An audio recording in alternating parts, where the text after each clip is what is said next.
अब हम बात करेंगे रिटेंशंस के टाइप्स की। इससे पहले हमने बात की थी कि जो इंश्योरेंस कंपनीज हमारी होती हैं वो अपने प्रीमियम का कुछ पार्ट पोर्शन रिटेन करती हैं और कुछ पोर्शन हमारा सीड करती हैं, ठीक है। और इन्हें क्या कहलाती हैं कंपनीज हमारी? री इंश्योरेंस के टर्म्स में हमारी ये सीडेंट कहलाती हैं, क्योंकि ये कुछ पोर्शन हमारा सीड करती हैं, आगे को छोड़ती हैं। सीड करना यानी छोड़ना। तो अब इसमें हम समझेंगे कि जब क्लेम्स आते हैं तब वो क्लेम्स कैसे वर्कआउट होते हैं, ठीक है, और रिटेंशन उनमें किन किन तरह से किया जाता है, ठीक है। तो रिटेंशन क्या था कि लॉसेस को कितना हमें अपने पास रखना है और कितना हमें आगे रीइंश्योरेंस को देना है। ये डिसाइड कब होता है? ये हमारी ट्रीटी रीइंश्योरेंस ये इन सब में डिसाइड होता है कि कितना % रिटेंशन करना है, लाइंस डिसाइड होती हैं, ठीक है। इसके बारे में मैं ऑलरेडी चर्चा कर चुका हूं, आप पुराने वीडियोस में जाके देख सकते हैं। अभी हम बात करेंगे रिटेंशन कितने तरह से होता है।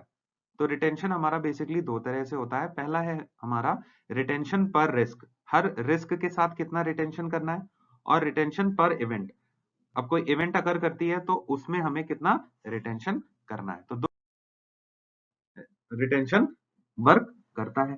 तो रिटेंशन पर इवेंट क्या कहलाता है? देखिए, जो पर इवेंट रिटेंशन है वो हमारा मैनेज किया जाता है एक रीजनेबल एस्टिमेशन से, कि हमारे जो फाइनेंशियल कॉन्सिक्वेंसेज है ना, या कोई कैटास्ट्रोफिक रिजर्व हमने बना रखा है फंड्स का, ठीक है, तो हम अगर उसे लॉन्ग टर्म के लिए बना रहे हैं तो उस रिस्क के लिए, टेररिज्म है या कोई भी मान लीजिए, है ना, उसके लिए, उस इवेंट के लिए हमने क्या किया है, पर इवेंट रिस्क को कैसे मैनेज करते हैं हम एक कैटास्ट्रोफिक रिजर्व बनाते हैं और उसमें हम एक्यूमुलेट करते हैं कि लॉन्ग टर्म में हमें वो लॉसेस में हेल्प करेगा।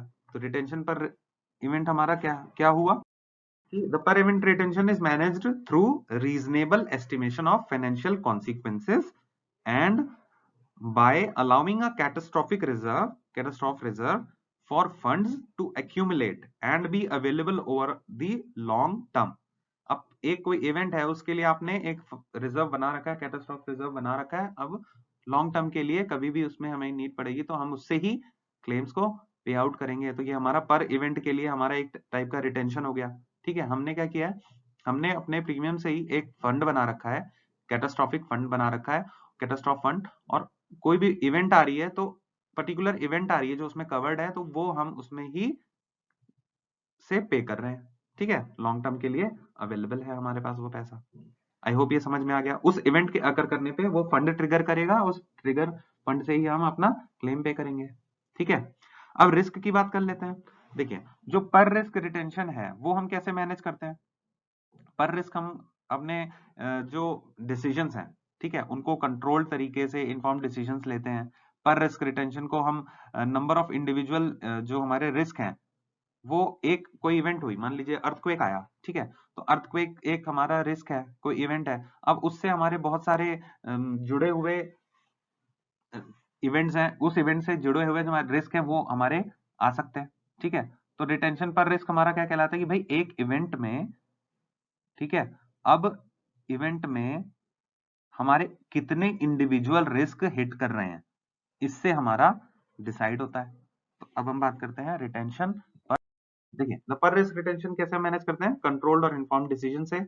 पर रिस्क रिटेंशन रिलेट करता है number of individual risk that could be hit by one event. एक इवेंट हुआ और उससे कितने ज्यादा इंडिविजुअल रिस्क हमारे हिट हो गए। तो इसका फॉर्मूला क्या होता है हमारा कि retention per risk is equals to retention per event, एक इवेंट के लिए जो रिटेंशन है, divided by PMN. What is PMN? Is probable maximum number of individual risk. Suppose 10 risk हमारे ओपन हो जाते हैं तो पर इवेंट हमारे 1 करोड़ का फंड था, तो पर event divided by number of risk, 10 risk cover हुए तो पर रिस्क हमारा कितना हो गया, 10 रिस्क ओपन हो गए आपके, ठीक है। एक इवेंट पे 10 करोड़ और 10 रिस्क, तो पर इवेंट पर रिस्क कितना हो गया, 1 करोड़, ठीक है। तो ये हमारा होता है रिटेंशन पर रिस्क। कोई इवेंट आई, उस इवेंट पे 10 रिस्क ओपन हो गए, अब वो 10 रिस्क से हमारे जो क्लेम्स हैं वो बट गए ना, उस इवेंट में पर रिस्क पे हुआ। सपोज अर्थक्वेक आई और जो रिस्क थे हमारे 10 टाइप्स के, वो 10 टाइप्स के ना ओपन होके 3 टाइप्स के हुए, तो उस इवेंट पे अगर करने पे नहीं मिलेगा आपको, उस रिस्क के हिट करने पे मिलेगा।